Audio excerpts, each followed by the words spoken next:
Hello everyone, welcome to another Fara carrier guide. Today we're going to talk about not a premium ship, but actually the standard carrier line for the Japanese, the Hiryu. So, without further ado, let's go into a random battle, play a game, and then we'll talk about the strength and weaknesses while we get on, and captain skills, modular setup, that type of stuff. Or specifically how I would play it. So, for me the Hiryu is quite a balanced ship. It's along the lines of the Shikaku type of setup. It's 2-2-2. Wow! Double Ranger. The matchmaking's favourable, it's 5-6-7, so this is good. But this is a double carrier game with 3 Rangers, so the issue here is whether or not one of the enemy Rangers is fighter heavy, because if they are, then they can outmuscle our 2 fighters. Our torpedo bombers are only tier 6, but that shouldn't be too much of a problem unless we go for something like the Gneisenau or the Scharnhorst, maybe the Queen Elizabeth, so we need to approach in the right direction. Carrier sniping is potentially an option for against the enemy Rangers because they don't have any bulge protection, so I know that, it's kind of a mental thing. Cruisers, Kirov I don't believe has a defensive fire, the French ship might, the Lagal, so in terms of things that can mitigate our bombing damage, they're quite limited. So this game is quite favourable to begin with. I'll always start fighters first so that I just have general air control. It's a domination battle mode, so we can see that we've got a couple of cap points. The enemy has 3 destroyers, so we might want to try and keep them spotted, but it really depends because it's going to get a little bit chaotic here because when you have twin CV games, I'm going to move over slightly to our Ranger just so we can pile up our AA.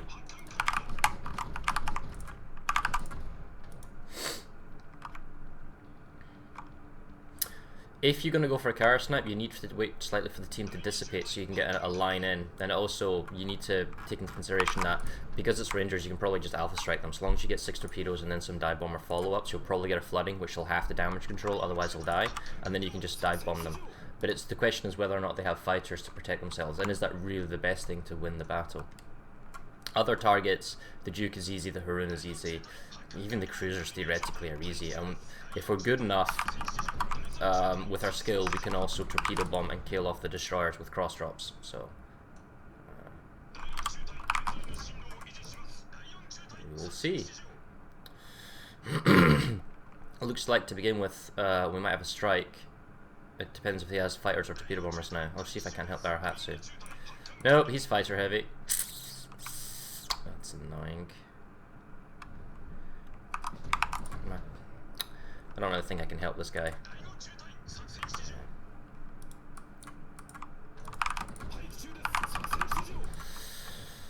In a scenario like this, I'm looking for AA to lure him over. Maybe the Dunk, maybe our Koenig.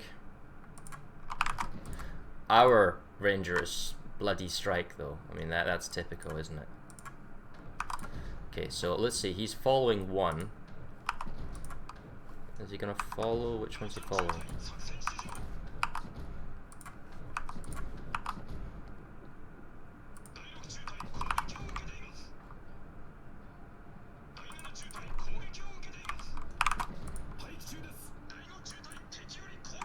I'm not going to focus on that just right now. Bingo, found a Ranger. That's good enough. Let's go for this Ranger. While these fighters are entertained. He's going to try and get these bombers. Maybe we can exploit that.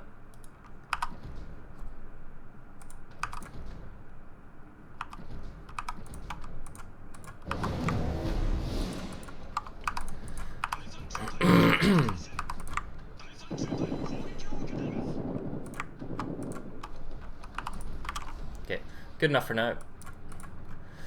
I'm going to use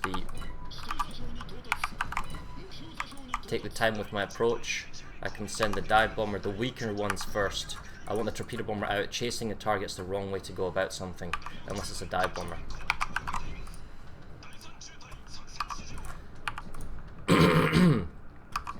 Oh, look at that. Nice one's turning around to help. No FUDs. No fires, I mean. That's awkward.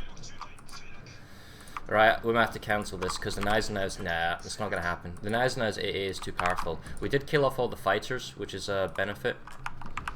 So we're not going to bother now. And we have to take into consideration that the other Rangers fighters are going to take off soon. So we probably can't kill him either. So what can we do with these bombers? Maybe I'll threaten them.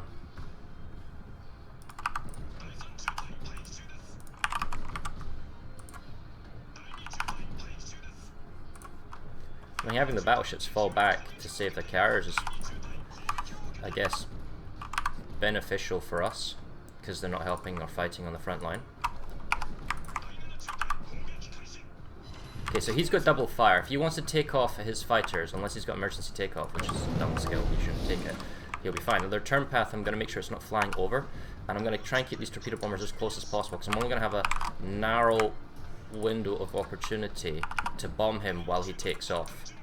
So we'll let him burn.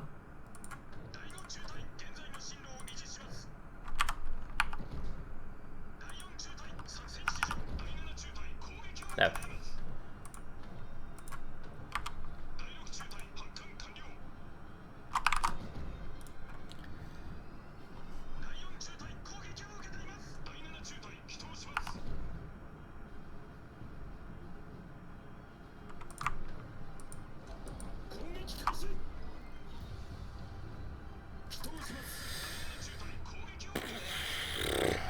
no, I don't think we'll get him.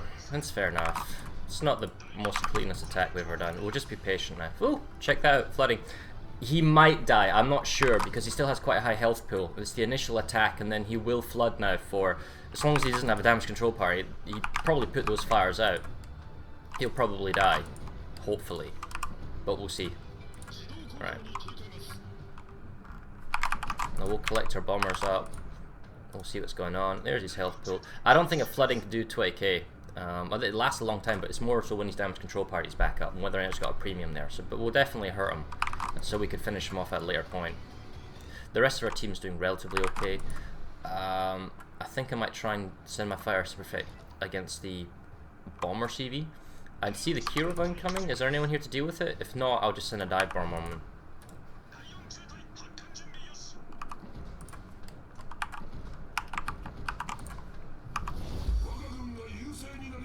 Good, that's him dealt with.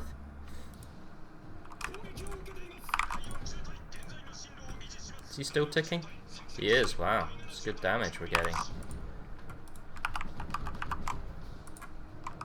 I'd like to group up my bombers before I go after our target, and if we need to go after the Mitsuki, we can. Right, can't stop that, but what we can do is we can perhaps get a strafe on. Yeah. Because he's got it on auto attack, he's not actually controlling the thing.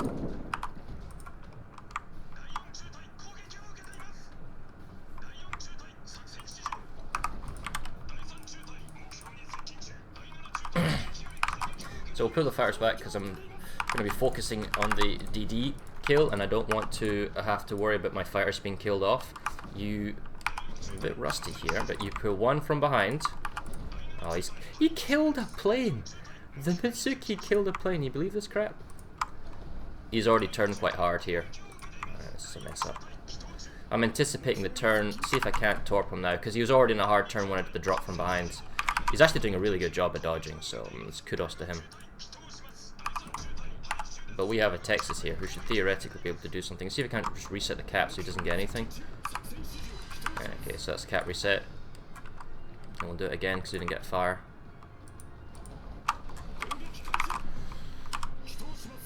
That's another reset. Texas should be able to deal with them. We'll keep the one dive bomber out just to keep him lit up. And I'm actually pulling the fires back as well right now just to recycle them, because the ammunition's quite low. And our team is doing relatively well at the moment, and they're all kind of hemmed in one area. Check that out. Rangers on 5k.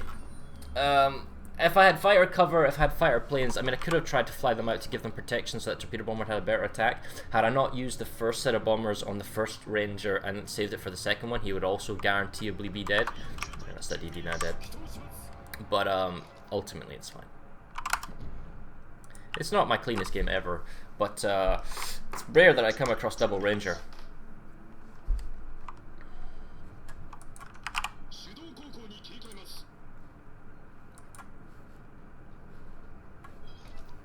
I don't think you want to fly over me. Alright.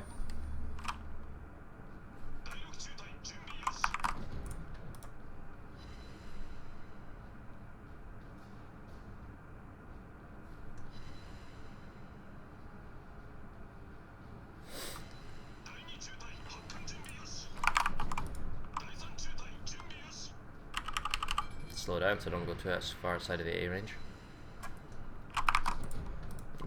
Are you even paying attention? So the reason I'm killing a lot of planes here is because my captain is anti-air spec. Planes first, then anti-air, and I'll show you that as soon as this battle ends.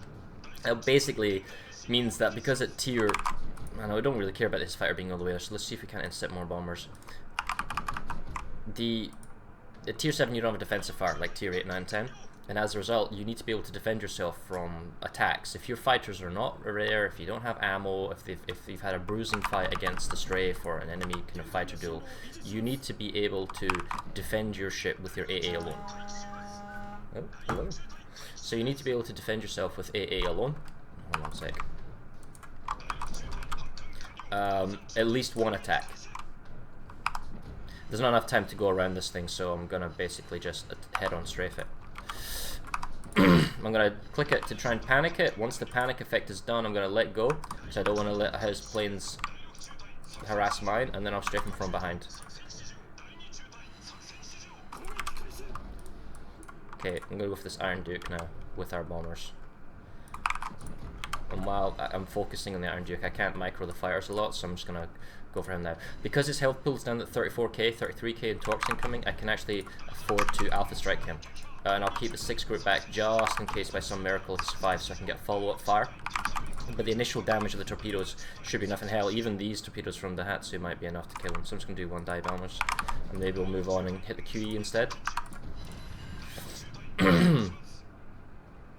Yeah, so he's gonna go. So that would have been a waste of bombs, so that's why I didn't do it. QE, I'm not entirely sure if we can kill it outright, but I feel how the game's on, game's on almost 1,000 points, so we just want to try and attack him as quick as we can. No, I don't think we'll get him. It's a bit of a shame. He would have probably died though to us. So that was just a basic Hiryu game with a little bit of thinking. It was a little bit more complicated because there's more carriers, so there's more planes, there's more things to do. We didn't get a huge amount of damage in. We could have gone for a smaller target, but there were some cruisers. Decided in the end to go for maybe a snipe, but then unexpectedly one of their Gneisenau's came back and he's got pretty strong AA, especially since our torpedo bombers are tier 6, so we had to kind of fall back and go for a different target basically. So the Hiryu itself is good in that it has 2 module setups. It has 2-2-2, which is the kind of the balanced setup, and then it's got 3-1-2. This means that 2-2-2 is really good for random games, and it's also pretty good for ranked games. And the 3-1-2 is really good for ranked games, and then also very good for competitive games, if there was a competitive tier 7 bracket meta. Against the counterparts of the tier 7s, the Hiryu is stronger in that it has tier 7 fighters compared to the Kaga's tier 6s, which means the Hiryu can outmuscle the Kaga with correct strafes or correct click-ons. Against the Ranger, when it's fighter setup, you need to be smart, as we just saw in that previous game. The 2 fighters of the Ranger will beat the Hiryu ones quite easily because they have the extra planes. So you have to be smart. You have to use friendly AA, which is what we did, or you have to strafe if these planes are confused. If these planes are chasing something and they're flying in a predictable path, you can strafe into them. Head-on strafes are dangerous because you don't do enough damage, you don't kill enough planes. Right, so you have to be a little bit careful with the Hiryu. However, if you come across a fighter ranger in a one-on-one scenario, you can use your tier 7 dive bombers, which are fairly fast at 139 knots, drop the payload of the bombs, and they can outfly the American fighters, and you can scout the map. The enemy carrier then has a choice whether or not he follows your dive bombers to try and kill them off, or allow you to scout for your team, and then if his fighter planes split up at any moment, your 2 fighters can take on one of his 1 fighters, allowing your torpedo bombers to cross-drop a destroyer, to attack a battleship, to go after any target that's already got fire or flooding or damage con, that type of stuff. So there's a lot of flexibility that comes with the balanced setup.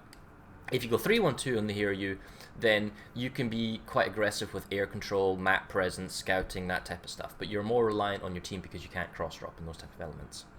The weakness of the Hiryu is that it has tier 6 torpedo bombers, and this is why when you come across like a Gneisenau or a Ranger and they have good AA or combined AA, you start losing the plane. So it's very important that when you're approaching a target, you don't come at it from behind, or you don't stay and linger inside the AA bubble of an enemy ship. You want to just come in and then be inside the enemy AA as minimal amount of time as possible, drop your torps, and then leave. And if possible, automatically set the route back to your carrier so that it doesn't fly over enemy AA bubbles. There's no point bombing and then forgetting about it and then the plane flies over lots of AA ships and dies. No, you want to route them so they go around the AA bubble so that you have more planes if the game's going to last longer, right? In terms of the stats of the hull, you know, the Hiryu has relatively good bulge protection at 21%, considering the Ranger has 0%. The hit points of 45,600, it's okay. The hangar capacity of 72 is standard for the tier 7 and 8 kind of brackets. You have 6 squadrons, it's quite powerful. The more squadrons you have, the better. The artillery, we don't really care too much about the secondaries, but with AFT it pushes to 5.4. It's no Graf Zeppelin by a long shot, that's for sure. In terms of AA defense, this is actually quite good for the Hiryu. The only one AA defense that we're really interested in are the long-range caliber guns, so that we can kill off enemy planes before they get to us. So we want to chip them away at maximum distance, which is what the captain skills, which I'll show in a moment, kind of benefit from. And as a result, we can, if anyone flies inside our AA range 6 kilometers or under, we can start picking them off one at a time, especially with manual fire AA control, because that doubles the damage of the AA guns, which we'll come back to. Speed, 35.7 knots for the speed flag, that's really good. The rudder shift and turning radius are nothing special. The concealment is a little bit higher than the Shikaku because it doesn't have access to the modular, which is the detection at 11.5. It's reasonably-ish high, but you don't need to stay too close to the enemy. And the air detection of 9.9 is actually pretty good. And it's definitely better than the American counterpart. In terms of captain skills, well, the first skill I always take is Aircraft Servicing Expert. Extra health, always good. Servicing time with aircraft, also very powerful. 1 skill point, it's a no-brainer. The second skill point, I always take Torpedo Acceleration. Now, you might argue, well, you could take Adrenal Rush if you take damage, or you could take Expert Rear Gunner or something like that. Why would you take a Torpedo Acceleration? You don't need the speed. If you are, in my experience, if you are playing against a good destroyer player, a very good destroyer player, destroyers are fast, or even just certain fast cruisers, for example, some of the French ones. The perfect way to do a cross drop is 1 from behind and 1 from the side. Okay, so you come up from the behind, you lock them into a predictable course, and if they turn left or right, they'll clip into the torps, so the torps are fast enough. It's provided you drop close to them, and then you come at it from an angle, and then they get clipped by at least 1 or 2 and they die, right, depending on the tier and how much health they have. Torpedo Acceleration makes this happen for me. That's why I do it. Now, you can argue that, well, I killed a destroyer without Torpedo Acceleration. That's great for you, but I'm talking about Unicum players, the best of the best. I believe Torpedo Acceleration is required because I play against these people and it's needed. Now, this captain for the 3-point scale is a ranked / competitive setup. So normally, if you were playing just randoms, you would not take basic fire training, you would take torpedo armament expertise, because the main damage output is your torpedo bombers, and you want that extra 20% servicing time for your torpedo bombers. However, because I play ranked in the Hiryu, and if there was a competitive I would play it, I actually prefer the basic fire training. Not for the secondaries, but for the anti-air, because with the with the AA signal and the BFT, it can push up the damage of the AA guns from to 80. Now you double that with manual fire control for armament, that's 160 before they even get to the mid-range guns. At tier, you know, at the tier 7 bracket, that is powerful. It is enough to kill at least 1 or 2 torpedo bombers from an incoming Saipan who's trying to attack you. It can kill a couple of planes from the Kaga if they're trying to attack you, and this is like the minimum flight time. And anything that loiters over you, as we saw in our just game there, will pick off Ranger fighters as well. So the BFT MFAA manual fire combination is very powerful in self-defense, specifically because the the Hiryu has large caliber guns, i.e. over 85 millimeters. The first skill, however, you pick at the 4 bracket is air supremacy. So you would go down the line, and then you take air supremacy first, then you would take manual fire control for AA armament, and then finally you take advanced fire training, and you push that AA range up to 6 kilometers. Now, You might ask me, well, you could drop advanced fire training and you could take torpedo armament expertise and you could take prior to target from your spotted. That is a viable option, except I prefer to go maximum self-defense AA, mainly from a ranked point of view, but for randoms, that's totally legitimate. You can also drop manual advanced fire training and take concealment expert, and this would really help with the air detection and the sea detection. It'd be very powerful. However, I prefer a detection range on my carriers between 10 and 12-ish kilometer range. I feel that's the sweet spot for enemy destroyers or stealth ships that are approaching me. If I feel like I'm in a safe spot of the map and my planes are around, and then I become ship detected, that means something is within 11 or 12 kilometers of me, and I am spotted, and this is bad. Not only can other ships shoot at me now if they have a line of sight, but something's coming to probably kill me, because if you see a carrier, you got to kill the carrier. That's the mentality of most people. So this gives me time to redirect my planes, either pull the bombers back or reload and relaunch my bombers and send fighters, find what is detecting me, and I can use common sense and logic based on the islands and the minimap and where my ships are and where the possible target can be, so I can spot him as quick as possible and call for team support. Hey, I'm spotted, something's probably over here, or hey, I'm spotted, shoot this guy, or if necessary, defend myself and attack the thing that's spotting me. If I take concealment expert, my detectability by sea and air drastically reduces, and it means that my reaction time to being ship detected is much, much higher. And that's why I don't take concealment expert. And you can get away with it on the Japanese line because your detectability is quite low to begin with. If you are an American carrier and your detection range is up in the 14, 15, 16s, it might actually be worth taking to concealment expert to reduce your detection range to that sweet spot of around the 10 to 12 level. But that is not in the remit of this video. In terms of modules for the Hiryu, well, we always take premium repair because the main way that you kill a Hiryu in a snipe engagement on a Hiryu versus Hiryu is to bleed them out. You can't alpha strike them, so you have to torpedo bomb. You have to torpedo bomb and dive bomb fire flood, and then you have to follow up torpedo bomb and flood as well as a secondary attack as soon as they damage control party. And that's how you kill off. You have to bleed the targets out, and it's the same thing for battleships. In terms of upgrades, well, we have Air Group Mods 1. That increases the damage per second of aircraft guns. So this is mandatory because it just increases the damage of our fighters. So the strafes are powerful, the lock-in engagements are more powerful. It's really important. The Air Group Mod 2 for the second slot, this is absolutely mandatory as well. You've got to have the fighter health, because when you're having a fighter engagement, you're basically fighting for control of the skies. If you have control of the skies, then later in the game you can bomb unmolested. So having the extra health means you can mitigate some strafe damage, or you can mitigate anti-air enemy AA bubbles, or if you have a straight-on entanglement with an enemy fighter, yours will survive. The extra ammunition is also extremely helpful. It allows you to do more strafes, more engagements, more exit strafes. It's extremely powerful, especially when you're coming across, for example, a Saipan that has lots of ammunition even without this upgrade. You have to be very cunning how you use your strafes, because it's simple. If the Hiryu clicks on the enemy Saipan's fighters, you will win that engagement. With the dogfighting skill from the captain, which I didn't necessarily talk about, but the dogfighting skill gives us extra ammunition, and it means that the 2-tier increase is, you've got to have the skill, because when you come across Saipans, the tier 9 fighters of the Saipans, you get a 20% DPS increase on your fighter planes. The extra ammunition you need to strafe, because the Saipan doesn't lose a plane when he exits strafes, which means he can engage strafe. If you tag him, he can then just exit strafe. So you have to be really careful and pay close attention to what the Saipan's doing, and you want to use your strafes aggressively as well, and the extra ammunition comes in incredibly handy. For the third and fourth slots, because we're back in the lines, we're not necessarily going to get shot at, we want damage mitigation. So we want to reduce the chance of fires and the damage from flooding as well.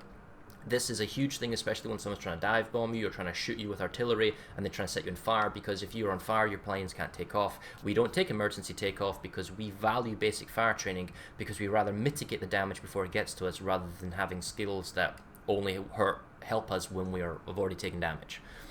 And then the last one is the damage control system 2. This reduces the time where fire or flood, and it's mainly just for fires. If we are on fire and it's a single fire, chances are, if we know there are additional enemy bombers, we'll just let that single fire burn out, and then reducing the time that we're on fire is very, very helpful.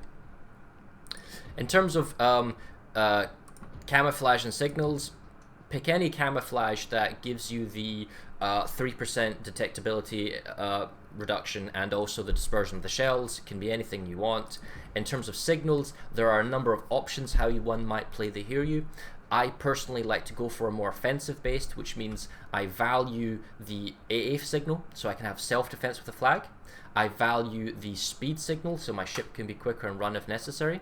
I also feel it's very important to take the flooding chance and the fire and flooding chance signals. These two ones means that my dot approach, where I send a dive bomber torpedo bomber combination and then another dive bomber torpedo bomber combination in a sort of flooding fire combo, so that force the damage control party, then bleed them out, you need to get a flooding for that to work. So increasing your flooding chance for me is absolutely vital and super important. Alternative flags can be you can drop the speed signal and you can take the extra fire chance, but fire chance from dive bombers is typically pretty high, so I go with the speed anyway.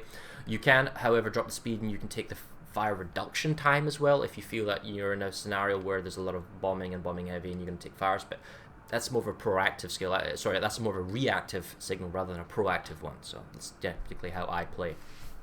Anyway, I think that more or less covers most of it for the Hiryu. If you feel I've missed anything, by all means ask me questions in the comments down below. If you feel that you want to know how I would play the ship against a certain type of opponent, a Saipan, in ranked, different setups, by all means ask away. But as for this video, this is probably the end. I hope you've enjoyed it. I hope you learned something. I wish you good fortune in playing the Hiryu. I suppose just before I go, I'll touch upon if you are up tiered and you're playing against 789s, which we did in our last game, you have to know what targets you can go for. What has really high AA. For example, don't go after North Carolina unless you can help it. And the bleeding torpedo bomber, dive bomber effect in two groups only works against medium to low AA targets because you don't want that one torpedo bomber to just fall apart. You don't want it. You want at least 3 torpedoes to launch in the water to increase your chance to hit and flood. If the AA is so high that you only get 1 or 2 torpedoes, it's not worth it. In those scenarios, when you have a much higher AA target, you can't afford, like say for a Bismarck example, you can't afford to try and bleed him out like you could in the Shokaku because of the higher health pool of the planes. You have to attack him with everything you've got. It's a straight up, look for a target, see if anyone's damage control party, see if anyone's working on some guy, see anyone that's got half health or less. But ultimately, if you have to attack a particular target, which is entirely situated in the battle, send all the planes as one big group so that he can't focus fire all of them. Because the manual fire AA, they can only click on one plane at a time, which means the dive bombers will probably get through and at least one torpedo wave will get through, and you'll get at least some fires and floods, some damage, and then that's it. And then as quickly as you can, get those planes out of that AA bubble as best you can, because you're going to start suffering from attrition throughout the battle. Anyway, thanks for watching, guys. I hope you enjoyed it, and I'll see you next time.